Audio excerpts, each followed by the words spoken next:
กราบสบายดีและสวัสดีเด้อพ่อแม่พี่น้องFCเบิดสุขุสุคนบว่าสิอยู่ภายในและก็ต่างประเทศเท่ากันยินดีต้อนรับเข้าสู่ช่อง YouTube ของแม่สมหวังชาแนลมาผมมาพอกับแม่สมหวังมานี้ก็จะได้นำพา FC มาหาสาวโสดหน้าใหม่เนาะทุกคนซึ่งเพิ่นเปิดใจเป็นครั้งแรกแม่สมหวังก็ได้มาหาเพิ่นเป็นคลิปนี้เป็นคลิปแรกเนาะทุกคนแล้วก็ฝากเข้ามากดไลค์กดแชร์กดติดตามให้ช่องแม่สมหวังชาแนลนี่เด้อทุกคนเด้อเพื่อเป็นกำลังใจในการเก็บคลิปต่อไปนะทุกคนตอนนี้ก็เป็นช่วงสีค่ำๆแต่เป็นใกล้ตกแล้วเนาะตกแล้วทั้งฟ้าแดงนะอันนี้ก็เดินทางขี่รถจักรมาขี่มอเตอร์ไซค์มาเนาะทุกคนหลังจากถ่ายคลิปเสร็จจากที่นี่ก็แม่จะได้เดินทางกลับบ้านFC ท่านใดเข้ามาแล้วก็ฝากกดไลค์กดแชร์กดติดตามให้ช่องแม่สมหวังชาแนลนี่เด้อทุกคนเด้อเพื่อเป็นกำลังใจในการเก็บคลิปต่อไปเนาะทุกคนและที่สำคัญเราก็ต้องกราบขอบคุณFC ทุกท่านที่เข้ามากดเบิ่งกดชมแต่ต้นจนจบก็ขอให้ FC ทุกท่านจงอยู่ดีมีแรงสุขภาพเข้มแข็งอายุมั่นขวัญยืนเด้อเนาะความเจ็บบ่อยใดความไข้บ่มีมีแต่ความสุขกายสบายใจเฮงๆรวยๆกันทุกคนได้สาธุเนาะก็โอเคเพื่อว่าเป็นการซักษาเสียเวลาเราก็ไปลมกับสาวโสดเพื่อนพร้อมๆกันเลยเนาะแต่ที่สำคัญก็ต้อง กราบขอโทษขออภัยถ้าคำว่าคำจาใดว่าบุมวนว่าบุสุภาพเนาะหรือว่าบุเหมาะสมก็ต้องกราบขอโทษขออภัยน้ำลายเด้อทุกคนเด้อโดยโอเคไปลมกับสาวโสดเพื่อนพร้อมๆกันเลยโดยสบายดีโดยวันนี้ก็ได้นำพา FC มาหาสาวโสดหน้าใหม่เนาะทุกคนเปิดใจเป็นครั้งแรกแม่นบ่ก่อนอื่นก็ขออนุญาตถามชื่อเนาะชื่อเสียงเรียงนามว่าจังไดโดยสบายดีสื่อแดงเนื้อโดยตอนนี้อายุจักปีแล้วอายุ27 ปีโอ้27 ปีที่ผ่านมานี่เคยแต่งงานอยู่บ่เคยแต่งงานมาแล้วตอนนี้ปะอย่าห่างแล้วโอ้อยู่นำกันได้จักปีอยู่นำกัน5 ปีอยู่นำกัน5 ปีแม่เป็นอะไรบ่เข้าใจกันแม่บ่เข้าใจกันอยู่นำกันมันบ่มีความสุขก็เลยแบบว่าเว้ากัน2 คนแล้วกันแยกทางกันซะว่ะแล้วก็ไปอีกไปอย่าห่างอยู่นำกัน5 ปีนี่มีลูกนำกันจักคนบ่มีลูกยังบ่มีอ๋อแต่งงานแต่งอย่างกันเรียบร้อยติมีแต่ขอผักสู่ซื่อๆอ๋อแต่งมีแต่ขอซื่อๆนะเนาะยากันไปทั้งไผทั้งมันบอกหรือว่าเพิ่นเสียเงินค่าดองให้ไปทางไผทางมันเลยโอ้มีแต่เสียให้ไผแบบผิดเลวกันบอกหรือว่าตบตีกันบ่ได้ผิดเลวบ่ได้ตบตีมีแต่แบบว่ามันอยู่นำกันผิดกันมาหยอกมาแยกเนี่ยมันแบบคือบ่มีความสุขนะก็เลยเว้ากัน2 คนแต่กันง่ายหาเท่าหาแก่มาจิกใบยาห้างบัดแม่นก็ถือว่าจบกันลงด้วยดีเนาะแม่นจบกันด้วยดีก็ถือว่ามื้อนี้แหละคือจะออกมาเปิดใจใหม่อีกรอบ2บ่แม่เพิ่นเปิดใจรอบที่1แหละทุกคนแต่ว่าเพิ่นเคยมีสามีแล้วนะเนาะก็เลยห้องมารอบที่2มารอบนี้นี่สิเอาคนอายุประมาณจักปีกะว่าเอารุ่นอ้ายเอารุ่นอ้ายถือว่าจักปีนะเจ้า27เนาะแม่น27ก็อยากได้รุ่นอายุกว่าแม่นที่ผ่านมาอายุซ้ำกันบ่หรือว่าใดๆผ่านมาก็บ่ได้อายุสำคัญเราอายุ32 ปีก็ยังไปกันบ่รอดเนาะแม่วันนี้ก็อยากได้อายุหลายลื่นอีกเนาะอยากได้นมทั้งได้หลายเป็นพิเศษกะว่าลาวไทยหรือว่าต่างประเทศทั้งฝั่งไทยก็ได้ต่างประเทศก็ได้มีสเปคตั้งไว้อยู่บ่มีสเปคอะไรก็ได้สูงต่ำดำขาวได้เบิดมักคนที่นิสัยใจคอประมาณไหนครับวะนิสัยใจคอที่แบบว่าเอาใจเราค่ะนะเพราะว่าผ่านมาบ่เคยถึงผู้ชายเอาใจโดยเวลาให้กันนี่ไผเป็นคนเงาะส่วนลายจะเป็นข่อยเงาะลายกว่าแทนที่สิเป็นเพิ่นเนาะเพราะว่าอายุหลายกว่าเนาะแม่วันสำคัญนี่เคยได้นั่นในนี่อยู่บ่เคยได้14 กุมภาก็บ่ได้เนาะบ่ได้เลยวันครบรอบเอากันวันครบรอบหักกันบ่มี คิด คิดอยากได้อยู่บ่ล่ะ คิดอยากได้ อืมอ่ะในปากนี่ก็ว่าบ่อยากได้เนาะแต่ในใจลึกๆนี่ก็น้อยใจอยู่เห็นบ่ แม่น อ่าในใจนี่ก็ว่าโอ้ยซื้อเฮ็ดหยังดอกไม้ซื้อเป็นนัวดีกว่าว่าแล้วเนาะ อันนี้เป็นเพียงภายนอกเนาะในใจลึกๆก็อยากได้อยู่ ใจก็อยากได้ อืมดีแต่ว่ายังบ่มีลูกเนาะคันมีลูกนี่แฮงสิเป็นภาระ แม่น อ่าชั่วโมงชั่ววันนี่เฮ็ดเวียกเฮ็ดงานหยังทางเจ้าเอง ตอนนี้เฮ็ดเวียกอยู่โรงงานกล้อง โรงงานกล้องเซโนเฮานี่ แม่น ได้จักปีแล้ว เข้าแต่2017 9 ปีเลย โอ้ยังบ่ได้ออกจักเทื่อเลย ยังไม่ออกจากเถื่อเลย อืม เรียนจบแล้วก็เข้าโรงงานเลย อ๋อเรียนจบ เรียนจบม .7 นี่แล้วก็ เรียนจบม ข้าโรงงาน .7 เลยแม่น คันสิไปเรียนต่อก็มันบ่มีทุนหลายเนาะ แม่น อืมก็เลยเข้าอยู่นี่ปัจจุบันนี้ได้เงินเดือนหลายปานใด เดือนก็พอแต่กุ้มซื้ออยู่ซื้อกินเหนือมันก็บ่หลาย พอได้ซื้อกินเนาะ แม่น ซื้อสุดซื้อกระแป้งน้ำหอมนี่ก็อยากเบิดแหละเนาะ แม่น เงินเฟ้อคือคุมื้อนี่เนาะ แม่น ทางเจ้าเองนี่เป็นคนนิสัยใจคอแบบใดจ้ะ เป็นคนใจคอที่แบบว่า ร้อนบ่หรือเย็น ใจฮ้อนแต่ก็ดีไวนะ ใจร้อนหาดีไว้มีอ้ายน้องคิงจักคน มีอ้ายน้องพี่นะมีอ้ายหนึ่งแล้วก็น้องหนึ่ง เขาจะเป็นลูกกลาง แม่นคนเป็นคนผู้ที่สอง อ้ายหนึ่งน้องหนึ่งหักอยู่เพื่อนน้ำกันไรเดียวนี่นะ แม่นเพื่อนนำกัน แต่งงานเบิดบ่หรือว่าเนี่ย น้องหาเมียแล้วอ้ายยังโสด แสดงว่าเป็นลูกสาวเดียว แม่นลูกสาวเดียว โอ้พ่อแม่ก็ยังหมดสองบ่ แม่นยังบ่สอง พ่อแม่เพิ่นก็ยังอยู่เนาะทุกคนคันเอานี่สิไปอยู่น้ำเพิ่นบ่หรือว่าอยู่เพื่อนเจ้าเองพี่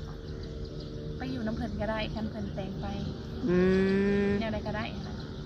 ะ ง่ายๆเนาะ แม่น ไปอยู่น้ำเพิ่นก็ได้ชุดแรกแต่เพิ่นว่าซะ แม่น ทางเจ้าเองนี่มีความสูงนี่ประมาณเท่าไหร่ความสูง ค ขอ วาง ม เจ้า สูง158 อ๋อน้ำหนักได้จ้ะ น้ำหนัก90 น้ำหนัก90 แม่น แต่กี้ก็อ้วนแบบนี้บ่หรือว่านี่แหละ ตะกี้ก็อ้วนแล้วก็เคยจอยแล้วก็มาอ้วนอีก คอยว่าสิอ้วนนี่เพราะว่ากินยาคุมเนาะ ยาคุมเขาบ่ได้กินสลาย กินแซ่บเนาะ กินข้าวแซ่บ ก็ดีคือการพูดจอยก็อยากอ้วนซื้อยาอ้วนกินอึกกระทึกก็ดีแล้วแข็งแห้งอยู่แล้ววะ แห้งๆอยู่ บ่ได้มีลูกประจำตัวประจำตัว บ่มีโรคห อื ยัง มถ้าว่าเฮาเปิดใจอีกรอบสองนี่พ่อแม่ก็บ่ได้ว่าได้ไหนแล้ววะเนาะ บ่ได้ว่าแนวใด แล้วแต่เพิ่นน่ะบ่ แม่นแล้วไปเลย คันได้อีกบัดนี้อยากได้คนประเภทแบบใดเอาใจแบบใด แบบสามารถอันแบบเอาใจเฮาหั่นนะคะแบบบ่เคยได้รับจากผู้ชายเนาะเอาใจส่วนหลายมีแต่เฮาเอาใจเขา อยากเป็นผู้รับลองเบิ่ง แม่นอยากเป็นผู้รับลงเบิ่ง เคยเป็นแต่ผู้ให้ แม่น เวลาเห็นคนอื่นแบบเอาใจกันนี่รู้สึกในใดทางเจ้าเอง ก็รู้สึกอิจฉาเขาเนาะ อิจฉาเขาแล้วก็มาแน่มองตัวเองแล้วก็น้อยใจ แม่น แบบคิดอีบาปตัวเองในกับนั้น แม่น ทางเจ้าเองนี่แต่งกินเป็นเบิดเรียบร้อยแล้วเนาะ เป็น อยู่เพื่อนนี่ตื่นเช้ามานี่แม่นนึ่งเข่าวก่อนบอกจนไปเห็นงานหรือ เขา ว่า ล่างถ้วย ซอยได้ซ้ำนั่นเนาะ แม่น เพราะว่าเพื่อขี่รถโดยสารไปโรงงานอีก แม่น คันมือใดเขาโอนี่ก็ได้เงินพิเศษอีกแน่เนาะ แม่น คันเขาโอนี่เลิกจักโมงจักทุ่ม โอ้กันเลิก1:45 กลับบ้านเมื่อแล้วก็นอน แม่น คันว่ามีหนุ่มทักหาบาดนี้เนาะเขาเปิดใจแล้วนี่สะดวกตอบเพิ่นอยู่บ่แหละบาด สะดวก เวลาใดกะวะ เวลาเลิกงานตอนแรงมาตอน7 โมง10 โมง 1 ทุ่มเนาะ แม่น 1 ทุ่ม1 ทุ่มขึ้นไปแล้วแมันสะดวกบาดนี้เนาะ แม่น เพราะว่าเลิกงานแล้ว เพราะว่าเลิกงานแล้ว ตอนกลางเว้นนี่แม่นบ่ได้เบิ่งแล้วเนาะ แม่นเพราะว่ามีแต่เหตุงานในกลางวัน ยืนบนมือเลยอีก ยืนบนมือเลย ถือว่าเก่งเนาะคนยืนมาใน9 ปีแล้ว 9 ปี ได้มีทออันพักเบรกกับตัวช่วงกินข้าวแล้วเนาะได้นั่งเนาะ แม่น อยู่แผนกได้จ้ะ อยู่แผนกผลิตพา ผนกฝ่ายผลิตเคยพลาดอยู่บ่เคยเฮ็ดพลาดจนได้ไปห้องหมออยู่บ่ บ่มีเพราะว่าเซฟตี้ความปลอดภัยเขาเจ้าหน้าเน้น คือเมื่อก่อนน่ะคอยไปเฮ็ดงานโรงงานตัดเย็บได้เห็นเขาตอกหมักติ่งเสือนะไปตอกเส้นเล็บตัวเองนะแล้วก็ติดไปห้องหมอเลยนะ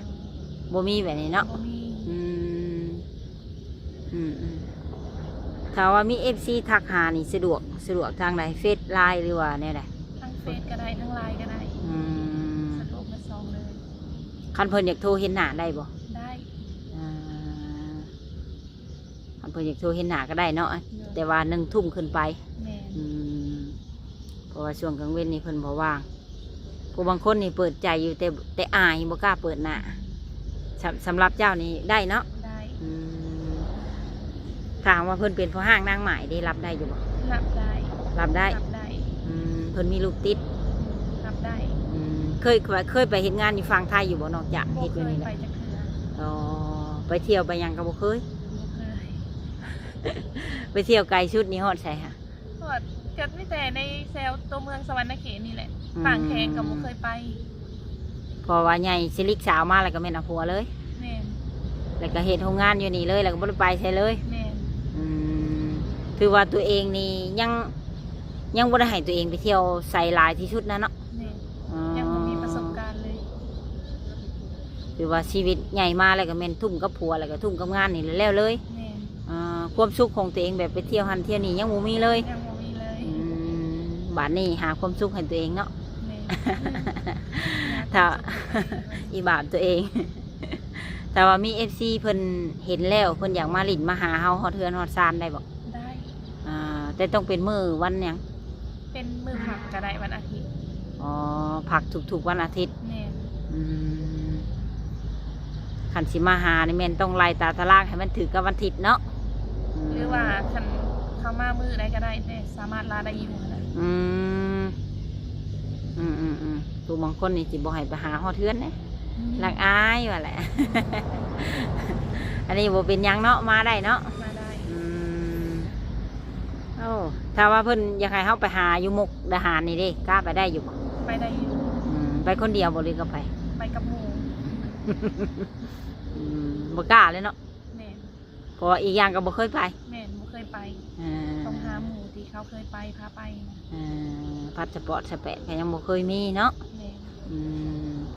กันจะไปผู้เดียวโดดๆเด่นๆนี่จะเวอร์จะเวแล้ว แ